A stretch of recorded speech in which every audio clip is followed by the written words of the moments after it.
Olá, bom dia. Mais uma vez, seja muito bem-vindo. É um grande prazer estar em sua companhia. E agora são 10 horas pelo horário de Brasília. E a partir de agora, você confere as notícias do Brasil e do mundo desta segunda-feira. E olha só, um levantamento mostrou que as vendas reais da indústria de alimentos cresceram de janeiro a maio. Mas em relação ao mesmo período do ano passado, houve uma ligeira queda. Os dados foram retirados da pesquisa conjuntural da Associação Brasileira da Indústria de Alimentos. Segundo o levantamento, o faturamento do setor chegou a 385 bilhões e 900 milhões de reais nos primeiros 5 meses de 2022, o que representa um aumento de 15% em relação ao mesmo período do ano passado. Apoiado pelo auxílio governamental e a queda no desemprego, as vendas de alimentos vêm apresentando alta no acumulado do ano. Contudo, as exportações continuaram sendo o principal destaque da pesquisa, puxada pela alta nos preços internacionais dos alimentos causada pela crise entre a Rússia e a Ucrânia. Mesmo com o volume das exportações com queda de 1,5% no período de janeiro a maio, o comércio de alimentos para o mercado externo totalizou 21 bilhões e 700 milhões de dólares nos primeiros 5 meses do ano, valor acima do mesmo período de 2021. Entre os principais produtos exportados, os destaques foram as proteínas animais, farelos, açúcares, óleos e gorduras. E a gente fala agora de notícias internacionais. Em Manila, que é a capital das Filipinas, 3 pessoas morreram em um tiroteio durante uma festa de formatura. A ex-prefeita da província de Basilan é uma das vítimas. Episódios de tiroteios em escolas e universidades são raros por lá, mas assassinatos de políticos são bastante comuns, principalmente em períodos eleitorais. O incidente aconteceu neste domingo, quando estudantes de direito e familiares chegaram ao local para uma cerimônia de formatura. Entre as 3 mortes confirmadas está Rose Furigai, ex-prefeita da província de Basilan, mãe de uma graduanda, no que parece ser um assassinato. A informação foi confirmada pela prefeitura local, que divulgou a morte de um assistente da política e de um segurança da universidade. O suposto assassino fugiu do local do crime, mas foi preso na sequência. As forças de segurança recuperaram 2 pistolas e um silenciador supostamente usados pelo suspeito, que identificaram como Chao Chiao-Yumol. Autoridades também relataram que ele tinha um longo histórico de disputas legais com Furigai. Yumol estava livre sob fiança, sob acusação de difamação na internet. Ao ser apresentado pela polícia à imprensa, o homem aproveitou para acusar Furigai de tráfico de drogas e denunciar que sua família havia ordenado 3 ataques contra ele. E olha só, o chefe da diplomacia russa, Sergei Lavrov, procurou tranquilizar o Egito neste domingo sobre o futuro das exportações de grãos, após a recente assinatura do acordo entre a Ucrânia e a Rússia. O chanceler Sergei Lavrov está no Cairo, onde se encontrou com o colega egípcio Sameh Shukri.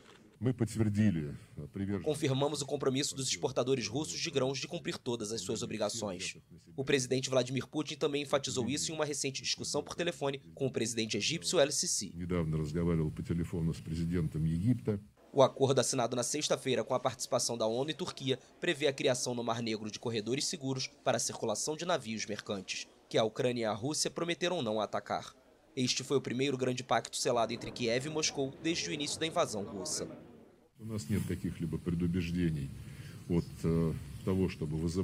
Não temos relutância em retomar as negociações sob um espectro mais amplo de questões. Mas isso não depende de nós, porque as autoridades ucranianas, e isso vale para o presidente e um número significativo de conselheiros, continuam dizendo que não haverá negociações sem uma vitória da Ucrânia contra a Rússia no campo de batalha. No sábado, autoridades ucranianas acusaram a Rússia de atacar o porto de Odessa, estratégico para o escoamento de grãos e incluído no acordo entre as partes. Neste domingo, Moscou afirmou que a investida destruiu um navio militar ucraniano ancorado no porto e caixas de mísseis antinavio entregues pelos Estados Unidos ao governo de Kiev. O ataque coloca em risco o acordo histórico assinado após meses de negociação e que poderia aliviar a crise alimentar mundial. E olha só que bacana, um dos maiores aviões cargueiros do mundo pousou ontem no Brasil. O Airbus Beluga ST, conhecido como avião baleia, consegue transportar cargas volumosas e leva esse nome por ter um formato exótico que se assemelha a uma baleia branca chamada de beluga. Esse foi o primeiro pouso da aeronave em um país da América Latina e a sua chegada se tornou uma atração no aeroporto de Fortaleza. O avião partiu de Fortaleza na manhã de hoje e seguiu para o Aeroporto Internacional de Viracopos, também em Campinas, para transportar um helicóptero. Esse aí, então, é um dos maiores aviões do mundo. E mudando de assunto, você já ouviu falar no Grande Recife Amazônico? Pois é uma região localizada entre o estado do Maranhão e a Guiana Francesa. E a curiosidade desse ecossistema é que ele fica a 100 quilômetros da costa e é alimentado pela floresta. E como foi descoberto recentemente, ainda existem muitos mistérios a serem revelados, como nós vamos ver nessa reportagem. A natureza é repleta de mistérios. E com o Grande Recife Amazônico, descoberto em 2016, não teria como ser diferente. O habitat, que ocupa 900 quilômetros da costa entre o Maranhão e a Guiana Francesa, ainda vem sendo entendido pela ciência brasileira. Os novos aprendizados têm ajudado os cientistas na empreitada de monitorar os corais. Nesta semana, um grupo de pesquisadores publicou um novo estudo que conseguiu mapear todo o funcionamento do Grande Recife, desde a molécula ao sistema, e mostrou ainda que os corais estão conectados à floresta amazônica e se nutrem de elementos e micro-organismos da pluma do rio Amazonas.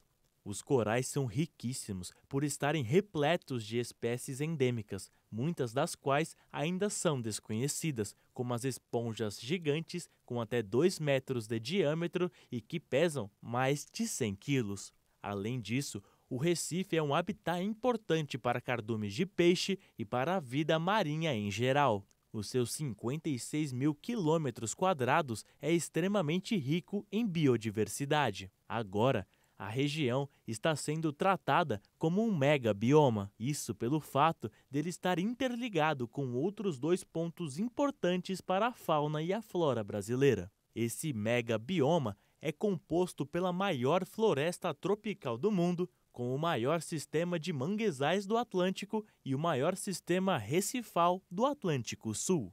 Os cientistas passaram a entender melhor como funcionam os corais e utilizarão o conhecimento para levar a melhor condição de uso sustentável dos recursos do habitat.